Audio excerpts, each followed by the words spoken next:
Hello दोस्तों, मैं अभिषेक शर्मा आपका हार्दिक स्वागत करता हूं बाजीराव नर्सिंग एकेडमी के ऑनलाइन प्लेटफॉर्म पर। और आज अपन डील करने जा रहे हैं एचडीआई के बारे में। एचडीआई का मतलब होता है ह्यूमन डेवलपमेंटल इंडेक्स के बारे में, फिर पीक्यूआई एलआई के बारे में पढ़ेंगे, physical quality of life expectancy के बारे में पढ़ने वाले हैं। तो बहुत ही इंपॉर्टेंट आपके सीएचओ और आने वाली जो भी अपकमिंग एग्जाम है उनकी दृष्टि से बहुत ही ज्यादा इंपॉर्टेंट टॉपिक आपको डील कराए जा रहे हैं। तो वीडियो को बिना स्किप किए लास्ट तक देखना है ताकि आप अच्छी तरीके से आप अपनी एग्जाम को फाइट कर सके। तो बिना समय गवाए अपन वीडियो स्टार्ट करेंगे कि बेहतर से बेहतर की तलाश करो, मिल जाए नदी तो समंदर की तलाश करो। टूट जाता है शीशा पत्थर की चोट से, पर जो टूट जाए पत्थर वो शीशा तलाश करो, वो शीशा तलाश करो। कि यहाँ पर अपन को देखना है कि अच्छे से अपन डील करेंगे कि एचडीआई क्या होती है, ह्यूमन डेवलपमेंटल इंडेक्स क्या होता है, पीक्यूएलआई क्या होता है। उसके बाद में अपन डील करेंगे एपिडेमिक डिजीज के बारे में, जहां पर एपिडेमिक, एंडेमिक, पैंडेमिक और स्पोर्डिक के बारे में, आइसोलेशन और क्वारंटाइन के बारे में। तो आज सभी के बारे में अपन अच्छी तरीके से डील करेंगे। तो यहाँ पर वीडियो को अपने मैक्सिमम दोस्तों तक शेयर कर दीजिए और ज्यादा से ज्यादा अपने दोस्तों को जोड़ लीजिए इस सेशन के साथ में, ताकि आने वाली अपकमिंग एग्जाम में सभी को इसका फायदा हो सके। तो अपन डील करते हैं एचडीआई क्या होती है। एचडीआई के बारे में देखते हैं कि एचडीआई का मतलब क्या होता है। एचडीआई का मतलब होता है human developmental index. Human developmental index, अब इसका मतलब देखिए कि ह्यूमन डेवलपमेंटल इंडेक्स क्या होती है। ह्यूमन डेवलपमेंट इंडेक्स का मतलब होता है कि एक रैंकिंग सिस्टम होता है कंट्री का, जो कि given by the UNDP. It is a ranking system of country. HDI का मतलब होता है इसका कि it is a ranking system of the country. Country की क्या होती है, रैंकिंग सिस्टम होता है, जो कि given by the ranking system of country. ये कंट्री का क्या है, रैंकिंग सिस्टम है, जो कि गिवन बाय द यूएनडीपी ने दिया था। और यूएनडीपी की फुल फॉर्म होती है, ये क्या होता है, एचडीआई होती है। एचडीआई का मतलब होता है कि रैंकिंग सिस्टम होता है। ये एक रैंकिंग सिस्टम है कंट्री का, पर्टिकुलर कंट्री का, यानी सभी कंट्री का एक यूनाइटेड नेशन डेवलपमेंटल प्रोग्राम ने इसको दिया था, यूएनडीपी ने इसको दिया है। जिसका मतलब होता है कि एक रैंकिंग सिस्टम दिया है पर्टिकुलर कंट्री के। एक रैंकिंग सिस्टम को क्या कहा जाता है, एचडीआई या ह्यूमन डेवलपमेंटल इंडेक्स कहते हैं। अब यूएनडीपी का अगर फुल फॉर्म पूछ लिया जाए तो यूएनडीपी का जो फुल फॉर्म होता है वो होता है यूनाइटेड, यूएनडीपी, और यूएनडीपी का जो फुल फॉर्म है यूनाइटेड नेशंस डेवलपमेंटल प्रोग्राम। तो यूएनडीपी का आपको यहाँ पर फुल फॉर्म भी याद रखना है, यूनाइटेड नेशन डेवलपमेंटल प्रोग्राम, ये इसका फुल फॉर्म है। इसके बाद में आगे चलते हैं कि जो यूएनडीपी एचडीआई होती है वो बेस्ड होती है मेनली 3 कैरेक्टर पर या मेनली 3 वैल्यूज पर ये बेस्ड रहती है। तो HDI is based on 3 value, it based on 3 values, 3 values पर ये बेस्ड रहेगी। तो 3 कौन कौन सी वैल्यू होती है जिस पर कि एचडीआई होती है, वो डिपेंड करती है। तो उसमें जो फर्स्ट वैल्यू होती है इसको कहा जाता है, यहां पर इसमें 3 वैल्यू होगी। तो life expectancy at birth, life expectancy at birth, birth पर लाइफ की क्या एक्सपेक्टेंसी रहती है। सेकंड नंबर पे बात करें तो यहां पर लिटरेसी रेट क्या होगी, लिटरेसी रेट पर भी ये डिपेंड करती है। एंड थर्ड वन ये डिपेंड करती है कि यहां पर income per capita, income per capita. अब इन तीनों को अलग अलग से समझते हैं कि यहां पर life expectancy at birth, birth की लाइफ एक्सपेक्टेंसी क्या होती है। तो यहां पर देखेंगे कि जो एक्चुअल में जहां पर बर्थ होता है और बर्थ से लेकर के जो डेथ होती है उस तक का जो समय होता है वो लाइफ होती है। और उस जो लाइफ इंटरवल होता है उसके बीच में यहां पर एक कैलकुलेशन करके सभी का एक औसत निकाला जाता है। एक्चुअल में यहां पर सभी पर्सन की एक एक्चुअल में औसत आयु की कितने पर्सन है उनको टोटल करके उसका जो मिनिमम या फिर औसत आता है, एवरेज जो ईयर्स आती है, उसे एक्सपेक्टेंसी ऑफ लाइफ बर्थ के नाम से जानते हैं। कि बर्थ के टाइम से लेकर के जब तक कि पर्सन डेड होता है तब तक के बीच में उनका जो एवरेज आता है उसे ही कहा जाता है कि लाइफ एक्सपेक्टेंसी टोटल की करके उसमें से जो एवरेज आता है वो निकाला जाता है। तो यहाँ पर बात करें कि life expectancy of India, India की लाइफ एक्सपेक्टेंसी की बात करें यहाँ पर इंडिया की कितनी लाइफ एक्सपेक्टेंसी है एट बर्थ पर, तो ये देखने को मिलती है 69.89 ईयर्स। अगर कोई पर्सन है तो उसको नॉर्मली वो जो जीवन है या उसकी जो लाइफ है वो नॉर्मल जो एवरेज लाइफ निकल करके आती है 69.89 ईयर्स तक की है इसका जीवन काल है, या फिर इसकी जो लाइफ एक्सपेक्टेंसी है या इसका लाइफ का इंटरवल है वो जन्म से लेकर के और इसका जो एवरेज निकल के आ रहा है वो आ रहा है 69.89। अगर कोई पर्सन, बहुत से लोगों का यहाँ पर डाटा कलेक्ट किया जाता है और उसके बाद में जो निकल करके आया, अगर मान लीजिए सपोज दैट कि 100% का आपने देखा और 100% में से एवरेज लाइफ निकल करके किसी की 70 साल आ रही थी, किसी की 72 साल जिया, कोई 50 साल जिया, कोई 100 साल जिया, उन सब का टोटलिंग करके उसका एक एवरेज निकालते हैं और एवरेज आ रहा है वो अभी इंडिया की जो लाइफ एक्सपेक्टेंसी है वो 69.89 ईयर्स आ रही है।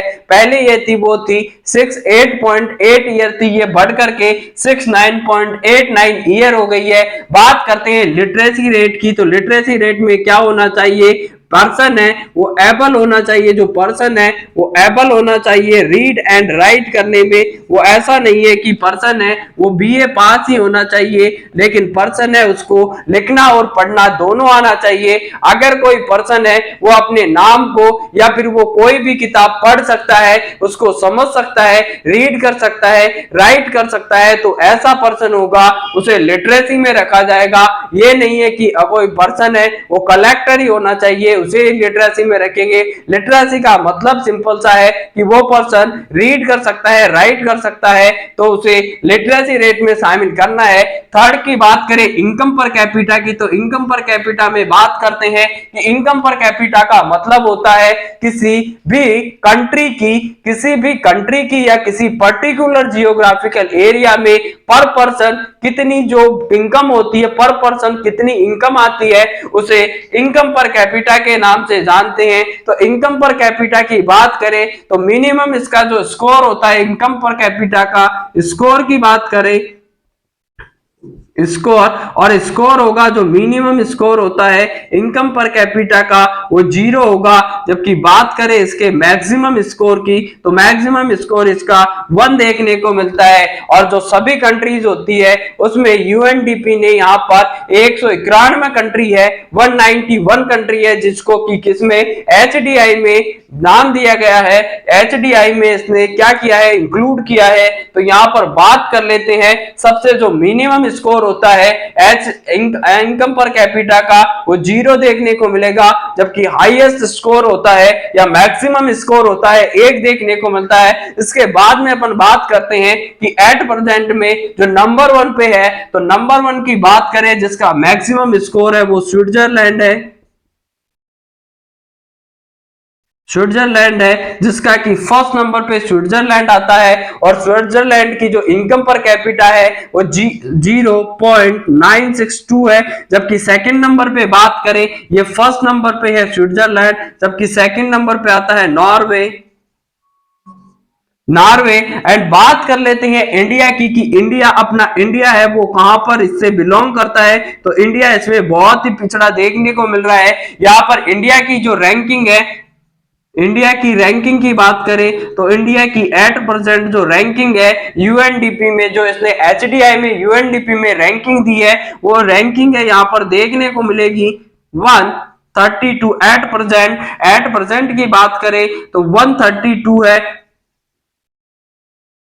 एट प्रेजेंट, यानी 2022 की ये डेट है, उसमें जो कैलकुलेशन है 2022 में 132 पर है। 131 थी ये पहले से बढ़कर अब ज्यादा हो गई है, 2021 में 131 थी। लेकिन उससे पहले बात करें कि 2019 की बात करें तो 2019 में जो ये थी इनकम पर कैपिटा, वो यहाँ पर एचडीआई की रैंकिंग के अनुसार इंडिया की जो रैंकिंग थी वो 130 थी। तो धीरे धीरे ये बढ़ती ही जा रही रही है और इसको कम करना है। कम का मतलब है कि यहाँ पर बेस्ट में जाना है, तो बेस्ट है, सबसे अच्छी है एचडीआई में। इसका इनकम पर कैपिटा तो यहाँ पर स्विट्जरलैंड की है जिसका कि 0.962 है। उसके बाद में बात आती है नॉर्वे की, तो नॉर्वे का 0.949 है। जबकि बात करें इंडिया की रैंकिंग की, तो इंडिया की जो एट प्रेजेंट रैंकिंग है उसमें 132 है। 2021 में एक 131 थी, जबकि 2019 में थी ये 130 रैंक पर था। तो धीरे धीरे यहाँ पर यह बढ़ता जा रहा है। तो यहाँ पर अपन ने देख लिया है कि यहाँ पर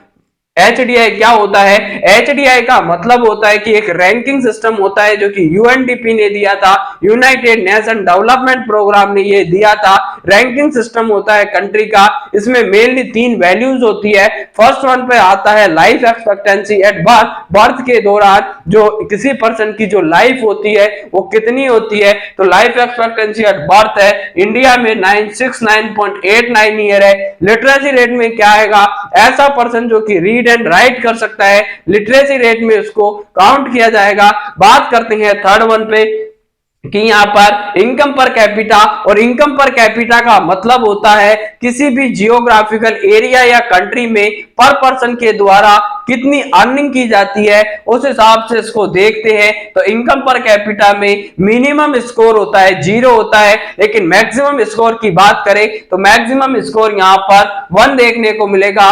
फर्स्ट जो रैंकिंग है इसमें स्विट्जरलैंड की है जिसका की जो रैंकिंग होगा पॉइंट 0.962 पर है। नॉर्वे है वो सेकंड नंबर पे है और इसकी जो रैंकिंग है सेकंड है 0.949 के साथ। जबकि बात करें इंडिया की, तो इंडिया की जो रैंकिंग है 132 रैंकिंग है एट प्रेजेंट 2022 में। 2021 में इसकी रैंकिंग थी 131, जबकि 2019 में रैंकिंग की बात करें तो 130 इसकी रैंकिंग थी। इसके बाद में बात करते हैं PQLI physical quality of life index के बारे में। तो PQLI क्या होती है, PQLI में भी mainly physical quality of life index, इसका मतलब होता है कि किसी भी पर्सन की किसी भी कंट्री में उसका जो हेल्थ होती है या लाइफ होती है उसकी एक्सपेक्टेंसी की कितनी वेलबिंग होती है, या हेल्थ है उसका कितना वेलनेस और वेलबिंग है, इसके बारे में बताती है PQLI। तो PQLI का साफ साफ यहाँ पर मीनिंग होता है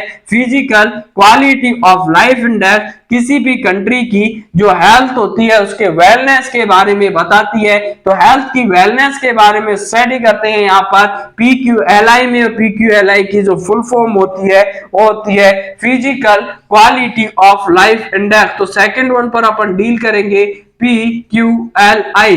PQLI का फुल फॉर्म है यहाँ पर फिजिकल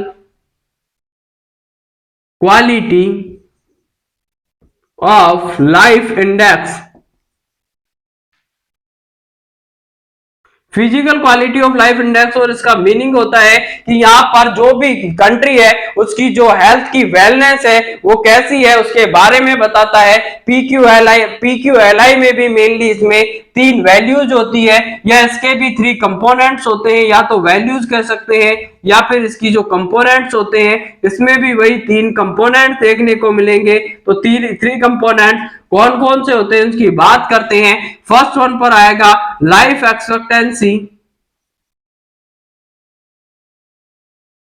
एट 1 ईयर। यहां पर वहां पर अपन ने एचडीआई में देखा था कि लाइफ एक्सपेक्टेंसी थी वो एट बर्थ थी, लेकिन PQLI में लाइफ एक्सपेक्टेंसी आती है at the age of 1 year पर देखी जाएगी। सेकंड वन पर यहां पर देखने को मिलता है वो लिटरेसी रेट आएगी, एंड थर्ड वन पर यहां पर देखने को मिलेगा कि लिटरेसी रेट आ गई, life expectancy at a birth आ गई, एंड आईएमआर का मतलब होता है इन्फेंट मोर्टलिटी रेट। आईएमआर को कहा जाता है infant mortality infant mortality rate. Infant mortality rate का मतलब होता है कि किसी भी पर्टिकुलर में पर 1000 लाइव बर्थ पर कितने जो बर्थ है या कितने इन्फेंट है। इन्फेंट का मतलब होता है 1 साल तक की एज वाले कितने बच्चे हैं जो कि डी किए हैं, जिनको 1000 से मल्टीप्लाई करते हैं तो यहां पर आईएमआर निकल करके आएगी। तो life expectancy at birth eight 1 year पर लाइफ की एक्सपेक्टेंसी कितनी रहेगी। लिटरेसी रेट में वही आएगा कि रीड एंड राइट की एबिलिटी होनी चाहिए। इन्फेंट मोर्टलिटी रेट आएगी। इन्फेंट मोर्टलिटी रेट, अब आईएमआर अपन ने बात कर ली है कि पर 1000 लाइव बर्थ पर मरने वाले बच्चों की जो संख्या होती है उसको 1000 से यहां पर मल्टीप्लाई किया जाता है तो निकल करके आपका आईएमआर आ जाएगा। आईएमआर होता है वो क्या होता है, वो मेन इंडिकेटर होता है यहां पर, या बेस्ट इंडिकेटर होता है किसी भी हेल्थ सर्विसेज को रिप्रेजेंट करने का। जो बेस्ट इंडिकेटर होता है आईएमआर, तो आईएमआर इज द, यहां पर क्वेश्चन नोट करिए, IMR is the best indicator to represent the health services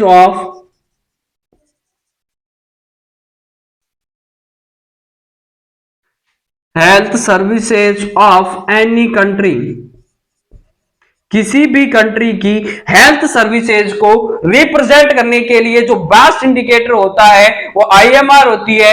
infant mortality rate के हिसाब से आप किसी भी कंट्री की जो हेल्थ सर्विसेज होती है उनका आकलन या फिर उसका क्या कर सकते हैं, वहां पर पता लगा सकते हैं कि कितनी बेस्ट सर्विसेज दी जा रही है। तो जहां पर आईएमआर कम होती है उसकी हेल्थ सर्विस जो होती है वो उतनी ही अच्छी होती है, लेकिन जहां पर आईएमआर ज्यादा होती है वहां की हेल्थ सर्विसेज होती है उतनी ही खराब होती है। तो आईएमआर की यहां पर बात करते हैं। आईएमआर की बात करें तो इंडिया में एट प्रेजेंट जो आईएमआर है इंडिया का, IMR infant mortality rate of India, India की आईएमआर है एट प्रेजेंट की, तो यहां पर इंडिया की आईएमआर देखने को मिलेगी 28 पर 1000 लाइव बर्थ। पर 1000 लाइव बर्थ में से 28% होते हैं या 28 इन्फेंट्स होते हैं या फिर 28 जो 1 साल से छोटे बच्चे होते हैं वो डी कर जाते हैं। अगर मान लीजिए इसका मतलब हुआ कि अगर किसी में कि इंडिया में 1000 जिंदे बच्चों पर 1000 जो जिंदे बच्चे पैदा हुए उन पर 28% या 28 इन्फेंट ऐसे होते हैं जो कि डी कर जाते हैं, डाई कर जाते हैं या मर जाते हैं। तो 1000 लाइव बर्थ पर 28 ऐसे बच्चे होते हैं 1000 में से कि वो डी कर जाते हैं या फिर उनका डेथ हो जाती है। तो इसे आईएमआर में इंडिया की जो आईएमआर है इंडिया का वो एट प्रेजेंट 28 है, जिसमें आता है कि 1000 लाइव बर्थ पर 28 वो बच्चे होते हैं या वो इन्फेंट्स होते हैं जो डेथ कर जाते हैं, उनकी डी हो जाती है या फिर वहां पर वो बच्चे हैं वो सर्वाइव नहीं कर पाते हैं। तो यहां पर आईएमआर देखने को मिलेगी। इसके बाद में बात करते हैं एमएमआर की। तो एमएमआर को होता है, ये सभी आईएमआर होती है और मल्टीप्लाई करते हैं इसको निकालने के लिए 1000 से, जबकि एमएमआर वाला क्वेश्चन होता है एमएमआर, और एमएमआर मीजल्स मम्स रूबेला नहीं है मेरे दोस्तों। यहां पर एमएमआर देखने को मिलेगी maternal mortality rate. Maternal mortality rate, और मैटरनल मोर्टेलिटी रेट का मतलब होता है यानी कि मैटरनल का मतलब होता है ऐसी फीमेल जो कि क्या करती है, डिलीवरी होती है उनकी। मोर्टेलिटी का मतलब होता है मृत्यु दर, कि उनकी डेथ रेट कितनी है। तो यहाँ पर मैटरनल मोर्टेलिटी रेट को काउंटिंग की जाती है, इसको मल्टीप्लाई करते हैं। जब भी अपन इसका कैलकुलेशन करेंगे तो 1 लाख से करते हैं, और मैटरनल मोर्टेलिटी रेट है वो यहाँ पर देखने को मिलेगी 97 है एट प्रेजेंट। इंडिया की मैं बात करूं कि इंडिया की एमएमआर की बात करते हैं तो इंडिया की जो एमएमआर है वो कितनी देखने को मिलेगी, तो 97 पर 1 लाख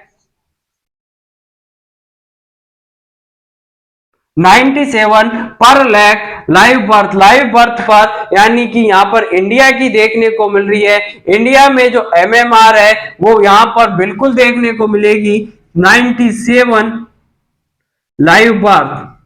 90 यानी 1 लाख फीमेल, 1 लाख ऐसी फीमेल जिन्होंने की गर्भवती है या फिर उन्होंने डिलीवर किया है अपने फीटस को, तो फीटस की डिलीवरी के बाद 97 फीमेल्स ऐसी है इंडिया में जो कि डी कर जाती है या वो उनकी मॉर्टलिटी हो जाती है, डेथ हो जाती है। तो 97 फीमेल्स ऐसी होती है जो कि फीटस की डिलीवरी के बाद में डेथ कर जाती है। तो एमएमआर की बात करें इंडिया की तो 97 देखने को मिलेगी, जबकि बात करें आईएमआर इन्फेंट मोर्टलिटी रेट की तो 28 है पर 1000 लाइव बर्थ में 28 होगी, 28 है आईएमआर है प्रेजेंट में, जबकि एमएमआर है 97 है इंडिया की लाइव बर्थ पर, तो 97 हो गई है ये आपकी एमएमआर है, जबकि आईएमआर है वो 28 देखने को मिलेगी।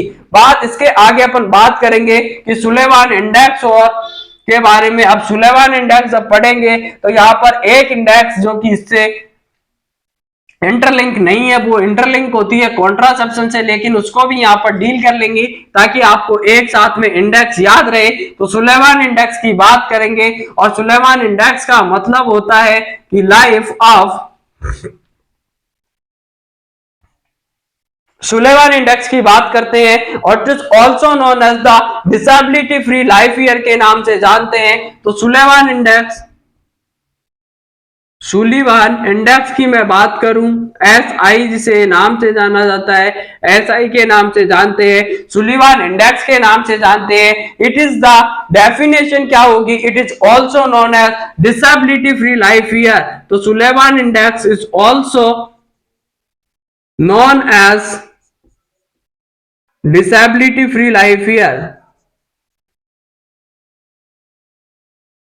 डिसेबिलिटी से फ्री लाइफ ईयर होती है उसे कहा जाता है सुलेवान इंडेक्स के नाम से इसको जानते हैं। तो यहां पर देखने को मिलेगा सुलेवान इंडेक्स क्या होती है, डिसेबिलिटी फ्री लाइफ ईयर को सुलेवान इंडेक्स के नाम से जानते हैं। अब इसको समझने की कोशिश करिए कि सुलेवान इंडेक्स क्या होता है। इसका मतलब है कि डिसेबिलिटी फ्री लाइफ ईयर, ऐसा पर्सन या ऐसी पर्सन की एज जहां पर वो बिना किसी डिसेबिलिटी के अपना जो मैक्सिमम अपना जो समय होता है या फिर अपनी लाइफ होती है उसको एडजस्ट करके रखता है, यानी बिना किसी भी पर्सन में उसमें किसी तरीके की कोई भी लाइफ में क्या नहीं होती है, डिसेबिलिटी नहीं होती है। तो तब तक जब तक कि पर्सन में किसी तरीके की लाइफ में कोई डिसेबिलिटी नहीं है, एकदम बिल्कुल शक्तिमान बन के रहता है पर्सन, तो उस वाली कंडीशन को कहा जाता है सुलेवान इंडेक्स के नाम से जानते हैं। और सुलेवान इंडेक्स को ही नाम दिया जाता है डिसेबिलिटी फ्री लाइफ ईयर। ऐसा पर्सन जिसमें किसी तरीके की कोई भी डिसेबिलिटी नहीं है उसको प्रदर्शित करेगा या इंडिकेट करती है, सुलेवान इंडेक्स के नाम से जाना जाता है। अब यहाँ पर मैं बात करूं कि सुलेवान इंडेक्स को समझाने के लिए ये मान लीजिए किसी पर्सन का बर्थ हुआ है और यहाँ पर पर्सन की डेथ होती है, ठीक है, यहां पर पर्सन का जन्म हुआ और यहां पर पर्सन की डेथ हुई, उसके बीच में पर्सन है वो मान लीजिए कि 50 ईयर तक यहां पर अच्छी तरीके से जिया है। तो यहां पर 50 ईयर तक अगर किसी पर्सन को कोई किसी तरीके की कोई समस्या नहीं थी तो यहां पर सुलेवान इंडेक्स हो गई कि यहां पर पर्सन ने बिना किसी डिसेबिलिटी के सर्वाइव किया है। तो यहाँ पर सुलेवान इंडेक्स हो गई 0 से लेकर के 50 साल तक यहाँ पर ये सुलेवान इंडेक्स देखने को मिली, जिसमें पर्सन ने बिना किसी डिसेबिलिटी के सर्वाइव किया है। लेकिन मान लीजिए 50 साल बाद में यहाँ पर पर्सन को क्या हो जाती है, किसी प्रकार की कोई भी डिसेबिलिटी हो जाती है, तो यहाँ पर डिसेबिलिटी लाइफ यहाँ पर बात करेंगे 50 से 70 साल तक पर्सन जिया, तो उसमें यहाँ पर क्या हो गया, 20 साल उसने किसमें गुजारी या 50 साल तो किसमें गुजार दिए, सुलेवान इंडेक्स में, यानी किसी तरीके की कोई भी इसको डिसेबिलिटी नहीं थी। लेकिन मान लीजिए अब पर्सन को किसी तरीके की डिसेबिलिटी हो जाती है, पर्सन चलने में, फिरने में, दौड़ने भागने में अब क्या है, कैपेबल नहीं है, उसकी बस की बात नहीं है। तो यहाँ पर क्या होगा कि 50 से 70 के बीच में उसकी डिसेबिलिटी लाइफ आ गई। अब पर्सन है वो डिसेबिलिटी के साथ जी रहा है, तो तो डिसेबिलिटी को उसने एडजस्ट किया है अपनी लाइफ में, तो डिसेबिलिटी के साथ बिना डिसेबिलिटी के जिया 50 साल तक। 50 साल के बाद में पर्सन को किसी तरीके की डिसेबिलिटी हो गई तो पर्सन ने यहाँ पर डिसेबिलिटी के साथ जिएगा 20 साल। तो यहाँ पर 20 ईयर किसके साथ जिया है, ये डिसेबिलिटी के साथ जिया। तो यहाँ पर पूरा देखने को मिलेगा कि बर्थ से लेकर के मान लीजिए 50 साल तक उसको किसी प्रकार की कोई भी डिसेबिलिटी नहीं थी, तो उसमें सुलेवन इंडेक्स होगी वो 1 से लेकर के 0 से लेकर 50 ईयर हुआ। उसके बाद 50 से लेकर अगर 70 ईयर तक वो डी किया है या 70 ईयर तक वो जिया है तो उसमें डिसेबिलिटी लाइफ देखने को मिलेगी 20 साल तक की। तो इस तरीके से सुलेवन इंडेक्स को यहाँ पर डील करते हैं। इसके बाद में बात आती है डेली की। अब डेली का मतलब ये नहीं है कि रूटीन और रोज रोज का काम हर जगह डेली डेली नहीं होता है। डेली का मतलब होता है डिसेबिलिटी एडजस्टेड लाइफ ईयर। तो डिसेबिलिटी एडजस्टेड लाइफ ईयर। अब इसका मीनिंग समझने की यहां पर आप कोशिश करिए, ट्राई करिए कि डेली का मतलब क्या होता है। डिसेबिलिटी एडजस्टेड लाइफ ईयर अपन ने देखा था सुलेवन इंडेक्स में कि फ्री ऑफ डिसेबिलिटी, डिसेबिलिटी के बिना जी रहा है तो सुलेवन इंडेक्स कहलाएगा।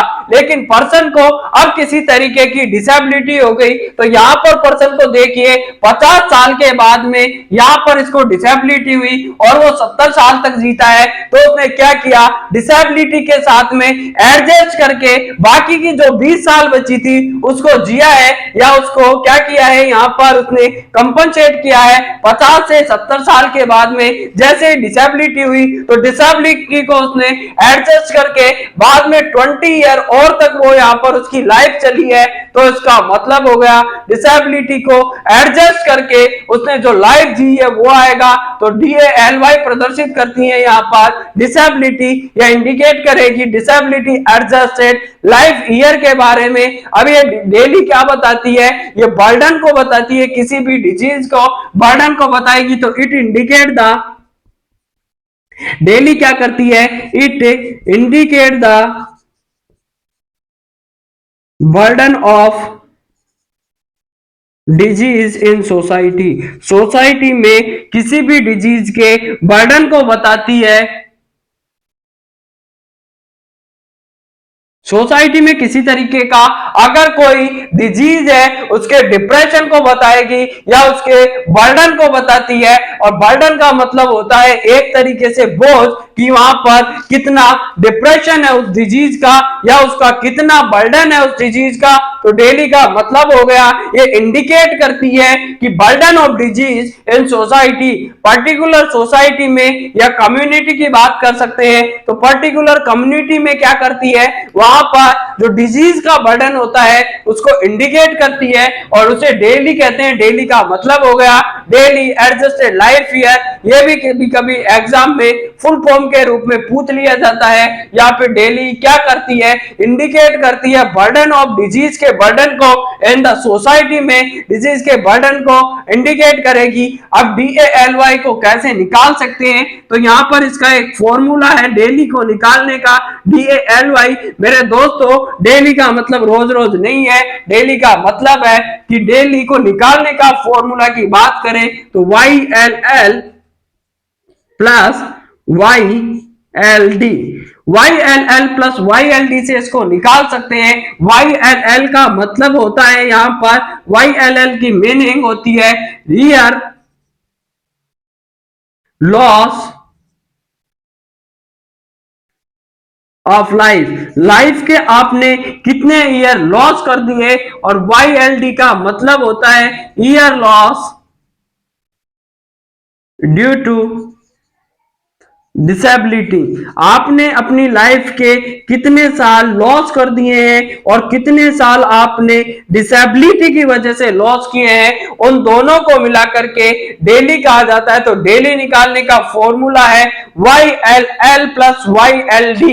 YLL का मतलब होता है year loss of life plus year loss due to disability, आपने कितनी अपनी जिंदगी के कितने साल लॉस किए और कितने साल डिसेबिलिटी की वजह से लॉस हुआ है, इन दोनों को मिला करके दिल्ली के नाम से जाना जाता है। तो यहां पर अब बात कर लेते हैं कि जो मोस्ट अफेक्टेड होती है दिल्ली, मोस्ट अफेक्टेड दिल्ली की बात करें, most affected Delhi in depression, सबसे ज्यादा जो डिप्रेशन में अफेक्ट डेली होती है, सबसे ज्यादा इफेक्टेड या अफेक्टेड देखने को मिलती है वो डिप्रेशन में देखने को मिलेगी। फर्स्ट पर बात करें कि सेकंड नंबर पर, तो सेकंड नंबर पर जो डेली होती है वो डिस्टर्ब होती है या अफेक्टेड होती है तो डायबिटीज में देखने को मिलती है। सबसे ज्यादा मोस्ट अफेक्टेड डेली होती है वो सबसे ज्यादा देखने को मिलेगी डिप्रेशन में, सेकंड नंबर पे आती है, डायबिटीज में सबसे ज्यादा देखने को मिलती है। अब बात करी थी अपन ने कल जब पढ़ा था कि प्रिवेलेंस और इंसिडेंस के बारे में, तो प्रिवेलेंस और इंसिडेंस के बारे में एक चीज और आपको बताना भूल गया, वहां पर प्रिवेलेंस होता है, प्रिवेलेंस में क्या देखा था अपन ने कि पूरे नए और न्यू प्लस ओल्ड केसेस को मिला करके पर्टिकुलर टाइम पीरियड पर उनकी जो कैलकुलेशन करते हैं उसे इंसिडेंट प्रिविलेंस कहते हैं, जबकि जो नए केसेस होते हैं, न्यू केसेस होते हैं, इंसिडेंट्स के नाम से कहलाता है। तो इंसिडेंट्स होता है किसी पर्टिकुलर टाइम पीरियड में जो भी नए केसेस हैं उनको इंसिडेंट्स कहेंगे। इंसिडेंट्स होती है उसको कोहॉर्ट स्टडी के द्वारा बताया जाता है, जबकि बात करें प्रिविलेंस की, प्रिविलेंस को क्रॉस सेक्शनल स्टडी से वहां पर डील करेंगे कि क्रॉस सेक्शनल स्टडी के द्वारा प्रदर्शित किया जाएगा, इंडिकेट किया जाता है प्रिवेलेंस को, जबकि कोहॉर्ट स्टडी बताती है आपकी इंसिडेंस को। अब यहाँ पर इंसिडेंस में क्या होता है कि व्हाट इज गोइंग ऑन, क्या हो रहा है, जबकि प्रेजेंट में प्रिवेलेंस बताता है कि प्रेजेंट में what is the present time पे क्या है, ये प्रिवेलेंस कहलाएगा। तो यह अपन ने कल देखा था। इसके बाद में अब अपन पढ़ेंगे कि एपिडेमिक, एंडेमिक, अब डिजीज होती है वो किस तरीके से फैलती है, कौन कौन से इसके वर्ल्ड वाइड इसको कैसे फैलती है, तो किस डिजीज होती है, पर्टिकुलर जियोग्राफिकल एरिया में पाई जाती है, एंडलेस होती है, हमेशा मौजूद रहती है, उन्हें एंडेमिक कहा जाता है। बात करते हैं एपिडेमिक की, तो एपिडेमिक में क्या देखने को मिलेगा, सडन आउटब्रस्ट देखने को मिलता है, सडन आउटब्रस्ट देखने को मिलेगा कम्युनिटी या पर्टिकुलर जियोग्राफिकल एरिया में सडन आउटब्रस्ट देखने को मिलता है डिजीज का, तो उसे नाम दिया जाता है एपिडेमिक। बात करें पैंडेमिक क्या होता है, तो पैंडेमिक का मतलब होता है इंटरनेशनल ट्रांसमिशन होता है, वन कंट्री से अनदर कंट्री में अगर कोई इंफेक्शन ट्रांसमिट होता है तो उसे नाम दिया जाता है पैंडेमिक। और पैंडेमिक ने आपने 3 साल से आप कंटिन्यू देखते आ रहे हैं पैंडेमिक के बारे में, तो पैंडेमिक के बारे में कोई भी क्वेश्चन आप गलत नहीं कर सकते हैं। पैंडेमिक का जल्दी से आप कमेंट करके जल्दी से एग्जांपल बताइए कि पैंडेमिक का एग्जांपल क्या है। तो पैंडेमिक का सबसे बड़ा एग्जांपल जो कि 3 साल से आपकी जिंदगी में आता जा रहा है और पता नहीं कब तक चलेगा, तो पैंडेमिक का सबसे बड़ा उदाहरण आपके सामने कोविड ने ला करके रख दिया है। कोविड जिसे कोरोना के नाम से आप जानते हो, तो कोविड है, कोविड-19 है, ये सबसे बड़ा पैंडेमिक का आज तक का उदाहरण चल रहा है, एग्जाम्पल है, जो कि लगातार कंटिन्यू 3 ईयर्स से यहाँ पर पीछा नहीं छोड़ रहा है लोगों का। तो आप भी पूरी तरीके से कोविड से परेशान हो चुके हैं, लेकिन कोविड है कि जाने का नाम नहीं ले रहा है। तो यहाँ पर कोविड का जो यहाँ पर देखने को मिलेगा वो पैंडेमिक है, कोविड है, वो इंटरनेशनल इसका ट्रांसमिशन हो रहा है। चाइना से ये यहाँ पर निजात हुआ, वुहान सिटी से यहाँ पर, उसके बाद में देश और दुनिया के हर कोने कोने में फैल गया है। तो इंटरनेशनल ट्रांसमिशन है, और इंटरनेशनल ट्रांसमिशन है तो पैंडेमिक के नाम से जाना जाएगा। इसके बाद में बात करते हैं कि कुछ दिन पहले यहाँ पर येलो फीवर आया था, जिसे अमेरिकन प्लेग या फिर ब्लैक वॉमिट के नाम से भी जानते हैं। तो यहाँ पर इसका जो मेन एग्जांपल है अभी पैंडेमिक का, वो कोविड-19 या कोरोना है। तो यहाँ पर चारों तरफ फिर से वापस से कोविड आ गया है। तो जैसे यहाँ पर दिसंबर जनवरी आती है, कोविड वापस से अपने नया वेरिएंट लेकर के आ जाता है। तो बात करेंगे, इसके बाद में बात करते हैं स्पोरेडिक क्या होता है। तो स्पोरेडिक का मतलब होता है नंबर ऑफ केसेस होते हैं, वो एक लिमिटेड केसेस होते हैं, लेकिन वो क्या होते हैं, फैले हुए होते हैं, नंबर ऑफ केसेस होते हैं वो स्कैटर्ड होते हैं, फैले हुए केस पाए जाते हैं। मान लीजिए जैसे पोलियो के कोई केसेस हैं, वैसे अपने यहाँ से पोलियो रेडिकेट हो चुका है, यहाँ से एलिमिनेट हो गया है, लेकिन पोलियो एलिमिनेट हुआ है, लेकिन कई दूसरे देशों में कोई कोई केस इसके मिल जाते हैं। पूरी तरीके से पूरा पोलियो नहीं है, लेकिन वहां पर कोई कोई केस मिलते हैं जिसे स्कैटर्ड केस के नाम से जानते हैं, यानी फैले हुए केस मिलते हैं। तीतर भीतर अगर कोई केस मिलता है तो स्कैटर्ड में आता है। तो यहाँ पर स्पोर्डिक की बात करेंगे तो यहाँ पर मेनली अपन पढ़ेंगे एंडेमिक क्या होता है, एपिडेमिक क्या होता है, पेंडेमिक क्या होता है, स्पोर्डिक क्या होता है। तो आइए डील करते हैं यहाँ पर कि यहाँ पर भगवान का दिया कभी अल्प नहीं होता, जो बीच में टूट जाए वो संकल्प नहीं होता, और हार को हमेशा अपने से दूर ही रखना मेरे दोस्तों, क्योंकि जीत का कोई विकल्प नहीं होता, जीत का कोई विकल्प नहीं होता। इसलिए आपको हर हाल में जीतना है कि तूफान में ताश का घर नहीं बनता, रोने से बिगड़ा मुकद्दर नहीं बनता, और हमेशा जीत को जीतने का हौसला रखो मेरे यारों, क्योंकि एक हार से कोई फकीर और एक जीत से कोई सिकंदर नहीं बनता, कोई सिकंदर नहीं बनता। तो आइए अपन डील करते हैं यहाँ पर। ये मोटिवेशनल लाइनें आपको इंटरनल मोटिवेट करेगी, और इंटरनल मोटिवेट होने के बाद जब आप इंटरनली मोटिवेट होंगे तो आप अपने टारगेट तक पहुंचने से आपको कोई नहीं रोक सकता है। इसलिए आपको हमेशा अपने इंटरनली अपने आप को मोटिवेट करके रखना है, ताकि आने वाली जो भी आपकी कठिनाइयां या समस्या है आपकी लाइफ में, जितना स्ट्रगल होगा आपकी लाइफ उतनी स्ट्रांग बनेगी, और जितनी ज्यादा आपकी लाइफ स्ट्रांग बनेगी आपकी जो लाइफ आने वाली लाइफ है वो उतनी इजी होती चली जाएगी। तो आने वाली समस्या है वो अपने आप आपसे दूर भागती चली जाती है अगर आप स्ट्रांग बन जाते हैं। तो यहाँ पर अपन डील करते हैं कि एंडेमिक क्या होता है।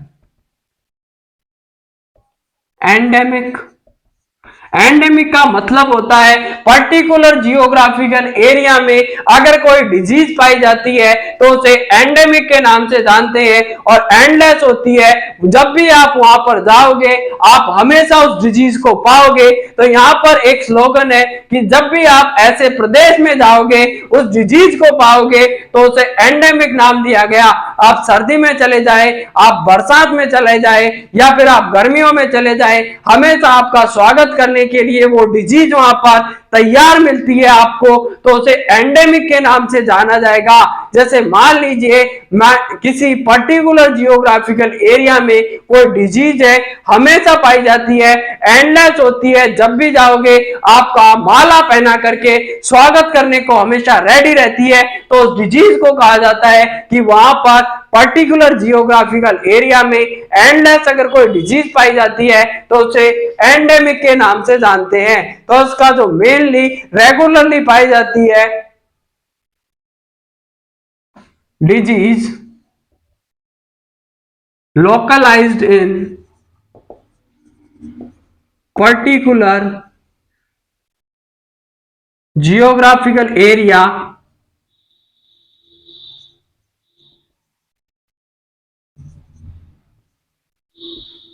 and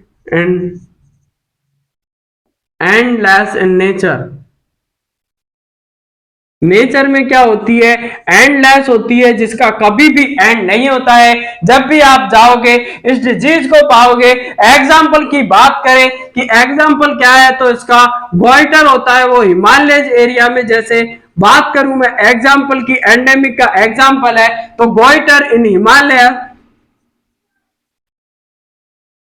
हिमालय एरिया, हिमालय के एरिया में गोइटर पाया जाता है। और गोइटर किसकी वजह से होता है, तो गोइटर होता है decrease the iodine deficiency. Iodine की डेफिशिएंसी की वजह से क्या देखने को मिलता है, गोइटर देखने को मिलेगा। तो गोइटर होता है आयोडीन की डेफिशिएंसी से होता है, और हिमालय वाले एरियाज में सभी में वहां पर आयोडीन की कमी होती है, तो गोइटर होता है वहां पर एंडलेस होता है, हर पर्सन में देखने को मिलता है गोइटर। अगर आप जाकर के थोड़े दिन रहोगे तो आपको भी गोइटर होने की पूरी पॉसिबिलिटी होती है कि गोइटर हो जाएगा। तो इन हिमालय एरिया में मेनली आयोडीन की कमी होती है और इस वजह से वहां पर गोइटर देखने को मिलता है। सेकंड वन की बात करें कि जो मलेरिया होगा वो स्लम सिटी में देखने को मिलता है। मलेरिया इन स्लम सिटीज, झुग्गी झोपड़ियों वाली या कच्ची बस्तियों में मेनली देखने को मिलता है। तो स्लम सिटीज में मेनली देखने को मिलेगा मलेरिया देखने को मिलता है। सेकंड वन पर बात करते हैं, डिप्थीरिया भी स्लम सिटी में मेनली देखने को मिलता है। डिप्थीरिया और मलेरिया मेनली देखने को मिलते हैं स्लम सिटीज में, जहां पर कच्ची बस्तियां होती है, पानी का ड्रेनेज होता है, वाटर ड्रेनेज प्रॉपर नहीं होता है। उसकी वजह से क्या होता है, वहां पर मच्छर का जमावड़ा होता है, और जैसे ही मच्छर वहां पर इकट्ठे होते हैं, वो अपने लार्वा जाकर के किसमें डाल देते हैं, ह्यूमन की बॉडी में अपने लार्वा को ट्रांसमिट कर देते हैं, और उसकी वजह से मलेरिया डेंगू वाली जो प्रॉब्लम होती है वो क्या होती है, मेनली पाई जाती है स्लम सिटी में। बात करते हैं इसका जो नेक्स्ट एग्जांपल की बात करें तो जेई वाला एग्जांपल है। जेई जापानीज एंसेफेलाइटिस है, वो मेनली पाया जाता है गोरखपुर गोरखपुर गोरखपुर और गोरखपुर कहां पर पड़ता है, तो यूपी में गोरखपुर पड़ता है। तो मेनली जेई है वो कहां पाया जाता है, गोरखपुर में, और बिहार के सम डिस्ट्रिक्ट में जेई है, जापानी एंसेफेलाइटिस है, वो हमेशा देखने को मिलता है, और हमेशा देखने को मिलता है, एंडलेस होता है। जब भी आप गोरखपुर में जाओगे तो जापानी एंसेफेलाइटिस के केस आपको इजी वे में देखने को मिल जाते हैं। बहुत ही डेंजर डिजीज होती है जापानी एंसेफेलाइटिस, इसकी वजह से पर्सन की जान चली जाती है। तो जापानी एंसेफेलाइटिस है, इन सब में ज्यादा से ज्यादा सीवियर डिजीज है जापानी एंसेफेलाइटिस। तो ये भी क्या है, एंडेमिक है, पर्टिकुलर जियोग्राफिकल या लोकल एरियाज में, जियोग्राफिकल एरिया में पाई जाती है। जैसे गोरखपुर में जेई पाया जाएगा, गोइटर है वो हिमालय के एरिया में मेनली देखने को मिलता है, मलेरिया है वो मेनली देखने को मिल रहा है स्लम सिटीज में देखने को मिल रहा है। तो यहाँ पर अपन ने डील कर लिया है एंडेमिक के बारे में। अब इसके बाद में पढ़ते हैं कि पेंडेमिक क्या है, एपिडेमिक। एपिडेमिक के बाद में बात करते हैं, एंडेमिक के बाद में बात करेंगे सेकेंड वन पर जो डिजीज फैलती है वो होती है एपिडेमिक। एपिडेमिक का मतलब होता है कि sudden outburst of a disease का सडन आउटब्रस्ट देखने को मिलता है।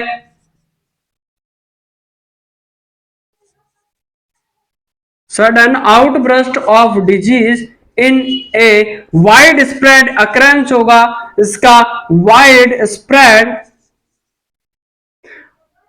अक्रेंस देखने को मिलता है इन स्पेसिफिक टाइम पीरियड। अगर कोई स्पेसिफिक टाइम पीरियड में किसी पर्टिकुलर एरिया या कम्युनिटी में सडन आउटब्रस्ट देखने को मिलेगा, एक साथ से फैलती है, सडन आउटब्रस्ट देखने को मिलता है स्पेसिफिक टाइम पीरियड में, तो उसे नाम दिया जाता है एपिडेमिक। एपिडेमिक का मतलब होता है sudden outburst of the disease का एक साथ से महाविस्फोट होता है। एग्जाम्पल के लिए कोलेरा है, तो किसी पर्टिकुलर कम्युनिटी में एक साथ सडनली आउटब्रस्ट हुआ है कोलेरा का। मान लीजिए किसी पर्सनों में एक साथ सभी में वहां पर लोकल कम्युनिटी में एक साथ फूड पॉइजनिंग हो गई है, कोलेरा हो गया है, तो कोलेरा है उससे पूरी कम्युनिटी को उसने एक साथ सडनली एक साथ होकर के उसने पूरी कम्युनिटी को एक साथ में इन्वॉल्व कर लिया है। तो सडन आउटब्रस्ट हुआ उसका और वाइड स्प्रेड देखने को मिला है। तो वाइड स्प्रेड हुआ है, सडन आउटब्रस्ट है, स्पेसिफिक टाइम पीरियड में हुआ है, स्पेसिफिक जियोग्राफिकल एरिया में हुआ है या कम्युनिटी में हुआ है, तो उसे एपिडेमिक के नाम से जाना जाएगा। जैसे एपिडेमिक में प्लेग एपिडेमिक आया या कोलेरा भी इसी में आता है, तो प्लेग एपिडेमिक आई थी, प्लेग एपिडेमिक आई थी, और प्लेग एपिडेमिक आया था असम में एंड बिहार। आसाम में और बिहार में प्लेग एपिडेमिक आया, और प्लेग एपिडेमिक आया आसाम में, बिहार में एंड वेस्ट बंगाल में, बिहार आसाम में एपिडेमिक आया था। और एपिडेमिक आया था प्लेग का, वो कब आया था, तो 1896 में यहां पर प्लेग का एपिडेमिक देखने को मिला 1896 में प्लेग का एपिडेमिक आया, सडन आउटब्रस्ट ऑफ डिजीज हुई, पर्टिकुलर जियोग्राफिकल एरिया में वाइड अप्रेंस हो गया, तो वहां पर प्लेग ने तबाही मचा दी थी। आसाम में, बिहार में एंड वेस्ट बंगाल में 1896 में प्लेग का एपिडेमिक देखने को मिला। लेकिन बाद में जैसे ही कोविड-19 आया 2019 में, तो कोविड ने तहलका मचा दिया, ये पूरा वर्ल्ड वाइड फैल गया। इसी को नाम दिया गया एक कंट्री से, जहां पर चाइना से निकल करके वुहान सिटी से देश और दुनिया के हर कोने में खबर की तरह, बिल्कुल न्यूज की तरह एक साथ सन्नाटा मारता हुआ चारों दिशाओं में, 10 दिशाओं में इसकी गूंज उठी है। तो यहां पर इसे नाम दिया जाएगा पैंडेमिक। तो पैंडेमिक की अपन बात करते हैं, आगे चलते हैं। थर्ड नंबर पे एंडेमिक पढ़ लिया, एपिडेमिक पढ़ लिया, इसके बाद में अपन डील करेंगे कि पैंडेमिक क्या होता है। और पैंडेमिक को आप भली भांति से जानते हैं, 3 साल से इससे जूझ रहे हैं, बिल्कुल आप स्ट्रगल करते हुए नजर आ रहे हैं। कोविड में बहुत बार इसमें लॉकडाउन लगा, उसके बाद में ये वापस से चला जाता है थोड़े दिनों के लिए, लेकिन ये मेहमान है, वापस से जैसे ही दिसंबर आता है, जनवरी आती है, वापस से टपक करके आ जाता है। तो बात करेंगे पैंडेमिक की। पैंडेमिक क्या होता है? तो पैंडेमिक का मतलब होता है ट्रांसमिशन ऑफ डिजीज। इसको साथ के साथ आपको नोट्स बनाने हैं, तो ट्रांसमिशन, इसीलिए मैं ज्यादा बोर्ड पर लिखने की कोशिश कर रहा हूं, transmission of disease from one nation या one country to another country. एक कंट्री से दूसरी कंट्री में डिजीज का जो ट्रांसफर होता है उसे नाम दिया जाता है, पैंडेमिक के नाम से जाना जाएगा। इसमें डिजीज होती है, ट्रांसफर होती है, एक कंट्री जैसे चाइना से निकल करके देश और दुनिया की हर 10 दिशाओं में इसकी कोविड-19 की गूंज है, तो इसे ही नाम दिया गया है, पैंडेमिक के नाम से जाना जाएगा। इससे पहले येलो फीवर आया था, और येलो फीवर था जिसे अमेरिकन प्लेग या ब्लैक वोमिट के नाम से इसको जाना गया था। तो इसके जो एग्जाम्पल की बात करें कि पैंडेमिक का एग्जाम्पल है, पहले पुराना है येलो फीवर, जो कि आपको याद रखना है, पुराना, और येलो फीवर को ही ब्लैक वोमिट के नाम से भी जानते हैं, जिसमें ब्लैक कलर का वोमिटिंग आती है, तो उसे ब्लैक वोमिट के नाम से भी इसको जाना जाएगा। सेकेंड वन पर, और जो अभी का सबसे धांसू एग्जाम्पल है, जिसे देश और दुनिया का हर कोई आदमी जानता है, तो कोविड-19 या कोरोना। यहां पर कोरोना देखने को मिलेगा। कोविड-19 है, वो भी एक पैंडेमिक डिजीज है, एक वन नेशन से दूसरे नेशन में इंटरनेशनल इसका ट्रांसमिशन हो रहा है। बात करते हैं फोर्थ नंबर पे स्पोर्डिक क्या होते हैं। तो स्पोर्डिक में मेनली कुछ केस पाए जाते हैं, यहां पर केस होंगे, और केस होते हैं वो very limited number of cases होते हैं। तो स्पोर्डिक में क्या होगा, नंबर ऑफ केस होते हैं एज वेरी लिमिटेड, बहुत ही कम पाए जाते हैं, बिल्कुल एकदम लिमिटेड केस होते हैं, कोविड की तरह अनलिमिटेड नहीं होते हैं। या फिर आपका यहां पर जियो ने पहले क्या दिया था, आपको अनलिमिटेड नेट दिया था, लेकिन धीरे धीरे उसने क्या कर दिया, लिमिटेड कर दिया है। तो यहां पर नंबर ऑफ केस होंगे वो वेरी लिमिटेड होते हैं, बहुत ही कम केस पाए जाते हैं, बिल्कुल लिटिल मात्रा में होंगे, लिमिटेड केस होते हैं। उसके बाद में क्या होता है, जो केस होते हैं वो स्कैटर्ड होते हैं, स्कैटर्ड केस पाए जाते हैं, और स्कैटर्ड का मतलब होता है फैले हुए। कोई कहां पे मिलेगा, एक केस जापान में है, तो दूसरा भारत में है, तो तीसरा पाकिस्तान में है। इस तरीके से बिखरे हुए या तीतर भीतर या फैले हुए केस मिलते हैं, बिल्कुल नंबर ऑफ लिमिटेड नंबर में होंगे, बिल्कुल फैले हुए होते हैं।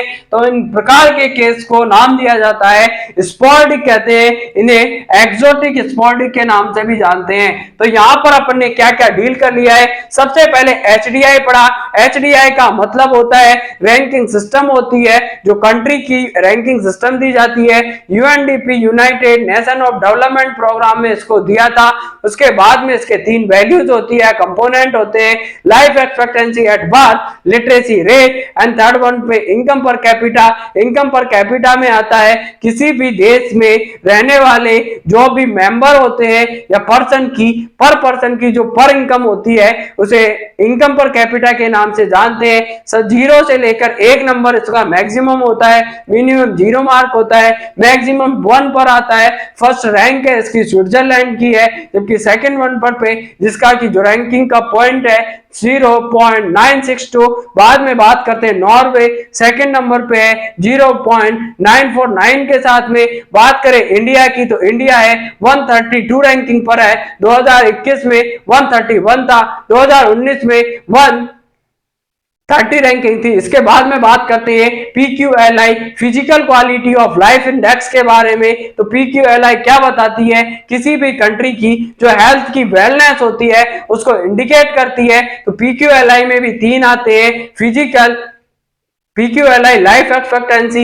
एट 1 ईयर ऑफ एज पर बताएंगे, लिटरेसी रेट एंड IMR में क्या होती है। इंडिया की एट प्रेजेंट IMR की बात करें तो 28 है पर 1000 लाइव बर्थ में से इन्फेंट वाली एज में 28 बच्चे होते हैं वो डेथ कर जाते हैं। बात करें MMR जो की नाम दिया जाता है, अगर किसी भी कंट्री की जो हेल्थ सर्विसेज है उसका जो पॉजिटिव इंडिकेटर होता है हेल्थ सर्विसेज का IMR होती है। बात करें MMR की तो MMR को सोशल इंडिकेटर के नाम से जानते हैं।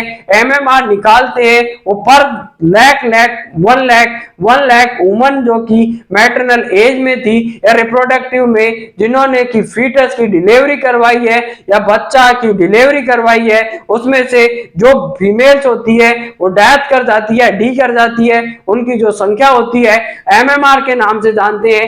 एट प्रेजेंट जो भारत की या इंडिया की जो MMR है 97 पर लाख वुमन पे पर लाख लाइव बर्थ पर 97 ऐसी फीमेल होती है जो कि डेथ कर जाती है।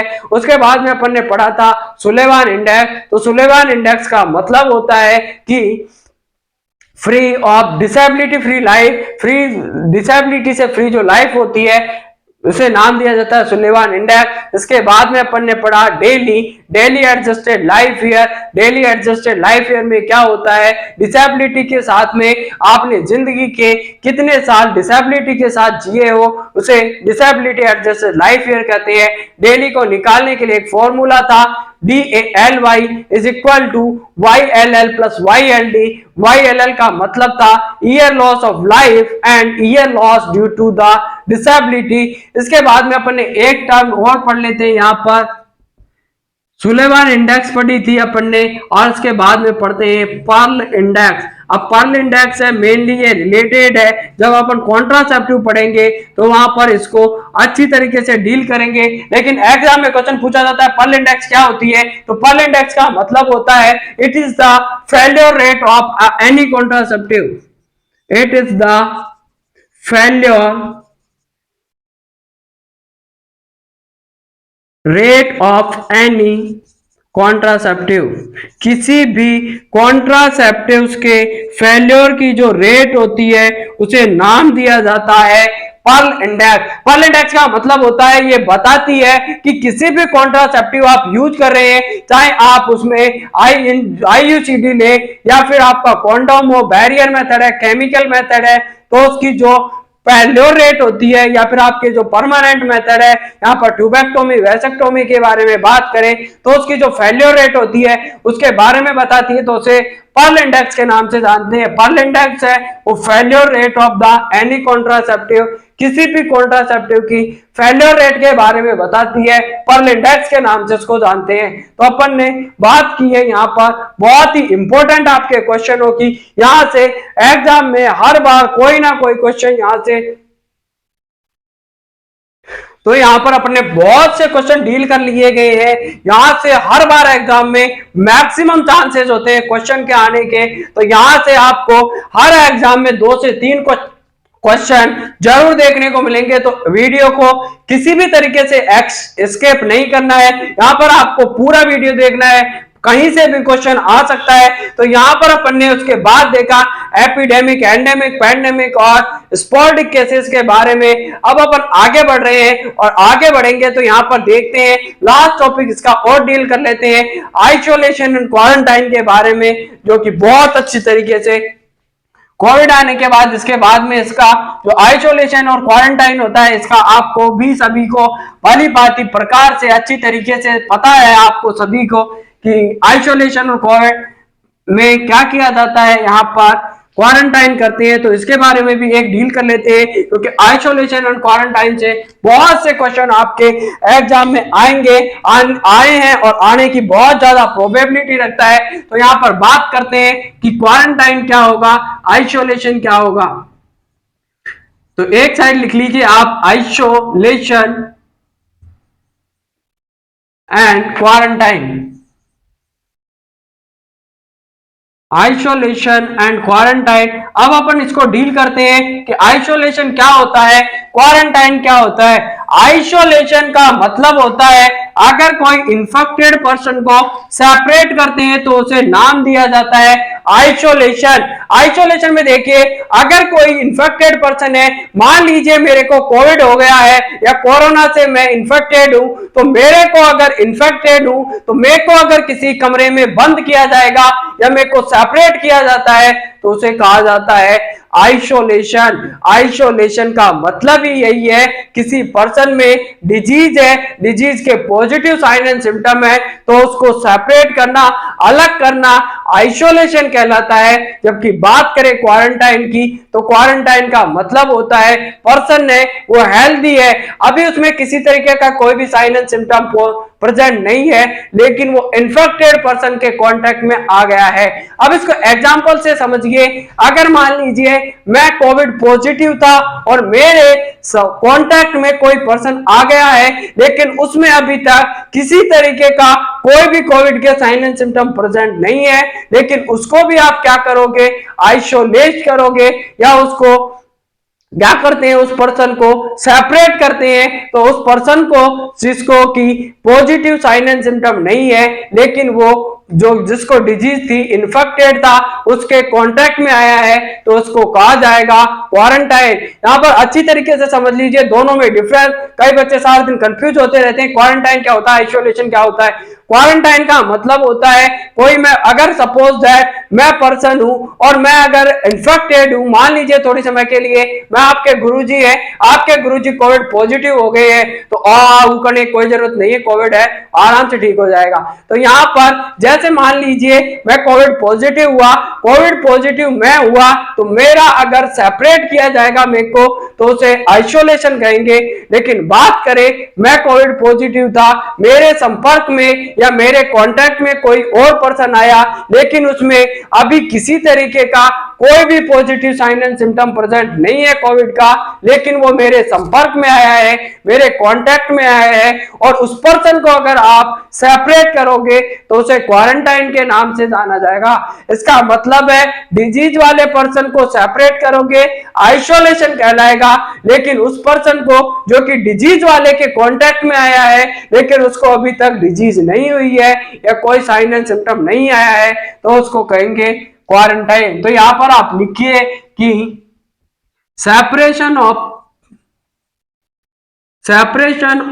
इंफेक्टेड पर्सन, अगर इंफेक्टेड पर्सन को सेपरेट करते हैं तो उसे नाम दिया जाता है आइसोलेशन। जबकि बात करें कि सेपरेशन ऑफ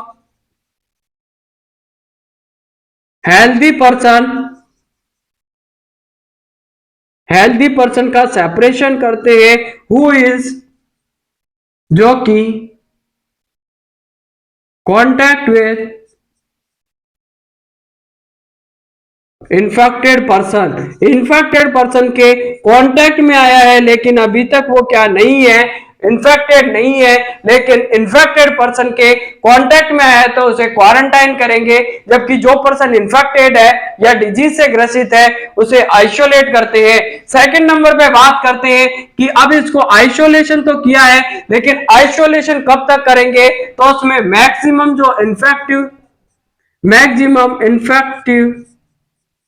मैक्सिमम डिजीज की जो इन्फेक्टिविटी है तब तक करेंगे।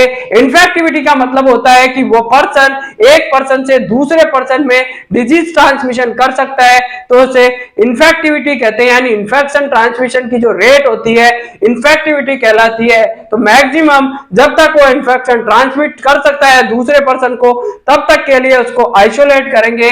जबकि बात करें क्वारंटाइन में कब तक पर्सन को सेपरेट करना है, तो यहां पर मैक्सिमम इंक्यूबेशन पीरियड तक करेंगे। आईपी का मतलब है इंक्यूबेशन पीरियड। अब इंक्यूबेशन पीरियड अपन ने पढ़ा हुआ है कि फर्स्ट अगर कोई माइक्रो ऑर्गेनिज्म या पॉजिटिव एजेंट की एंट्री होती है बॉडी में और उसका जो फर्स्ट साइन एंड सिम्टम आता है तब तक का जो टाइम इंटरवल होता है या पीरियड होता है उसे इंक्यूबेशन पीरियड के नाम से जानते हैं। तो यहाँ पर मैक्सिमम इंक्यूबेशन पीरियड देखने को मिलेगा, तब तक के लिए पर्सन को क्वारंटाइन करना है। बात करते हैं इसमें किसका लेवल ऑफ प्रिवेंशन की, कि प्रिवेंशन का लेवल कौन सा होगा। तो लेवल ऑफ प्रिवेंशन की बात करते हैं। लेवल ऑफ प्रिवेंशन है आइसोलेशन में, तो यहां पर सेकेंडरी लेवल ऑफ प्रिवेंशन देखने को मिलेगा। जबकि बात करें क्वारंटाइन में तो क्वारंटाइन का जो लेवल ऑफ प्रिवेंशन होता है प्राइमरी प्रिवेंशन देखने को मिलेगा। प्राइमरी प्रिवेंशन होता है वो क्या देखने को मिलता है, यहाँ पर क्वारंटाइन में प्राइमरी प्रिवेंशन देखने को मिलेगा। और प्राइमरी प्रिवेंशन का मतलब होता है कोई डिजीज एजेंट है या डिजीज पॉजिटिव एजेंट है वो प्रेजेंट है, लेकिन वहां पर यानी रिस्क फैक्टर तो प्रेजेंट है लेकिन अभी तक डिजीज नहीं हुई है तो उसे प्राइमरी प्रिवेंशन में रखते हैं। जबकि अगर यहाँ पर डिजीज एजेंट पॉजिटिव था और उसने डिजीज कोज कर दी है तो उसे सेकेंडरी लेवल ऑफ प्रिवेंशन में रखा जाएगा। तो यहाँ पर अब अपन आगे डील करेंगे कि प्रिवेंशन, लेवल ऑफ प्रिवेंशन कितने टाइप का होता है। तो मेनली लेवल ऑफ प्रिवेंशन है वो 4 टाइप का देखने को मिलेगा। Primordial prevention, primary, secondary and tertiary. ये आने वाली क्लास में, नेक्स्ट क्लास में, जो कि बहुत ही ज्यादा इंपॉर्टेंट टॉपिक है आपका रहने वाला है लेवल ऑफ प्रिवेंशन। यहां से हर एग्जाम में क्वेश्चन उठाया जाता है, चाहे आप सीएचओ के एग्जाम हो या कोई भी देश और दुनिया की आने वाली कोई भी कॉम्पिटेटिव एग्जाम हो, लेवल ऑफ प्रिवेंशन से क्वेश्चन आता ही आता है। तो लेवल ऑफ प्रिवेंशन को अपन अलग से एक पूरी सेपरेट क्लास में वहां पर डील करेंगे कि लेवल ऑफ प्रिवेंशन क्या होता है, इसको कैसे मैनेज कर सकते हैं, कौन कौन से टाइप इसमें आते हैं। तो पूरे तरीके से इसको लेवल ऑफ प्रिवेंशन को आगे अपन डील करने वाले हैं। अगर वीडियो पसंद आया तो लाइक, शेयर, सब्सक्राइब जरूर करें, बेल आइकन को प्रेस करें और मैक्सिमम अपने दोस्तों तक इस वीडियो को आग की तरह फैला दीजिए ताकि आने वाले सभी भी कॉम्पिटिटिव एग्जाम है उसमें आपको और आपके जो भी चाहते हैं उनको सभी को इसका लाभ मिल सके। तो मिलते हैं आपसे बहुत ही जल्द नए टॉपिक में नए वीडियो के साथ। तब तक के लिए जय हिंद, जय भारत। कि बर्फ को पिघलने में वक्त लगता है, ढले सूरज को निकलने में वक्त लगता है, थोड़ा हिम्मत रख और जोर लगा क्योंकि किस्मत के जंग लगे दरवाजों को खुलने में वक्त लगता है। तो आपको थोड़ा हिम्मत रख के, धैर्य रख करके और अपने आप को पॉजिटिव माइंड सेट करके अपनी फुल एनर्जी के साथ, फुल कॉन्फिडेंस के साथ, फुल मोटिवेशन के साथ आगे बढ़ना है ताकि आने वाली जो भी आपकी प्रॉब्लम है उसको आसानी से आप सोल्व कर सके। तो मिलते हैं आपसे बहुत जल्द। तब तक के लिए जय हिंद, जय Bharat. Thanks to all, love you to all, धन्यवाद।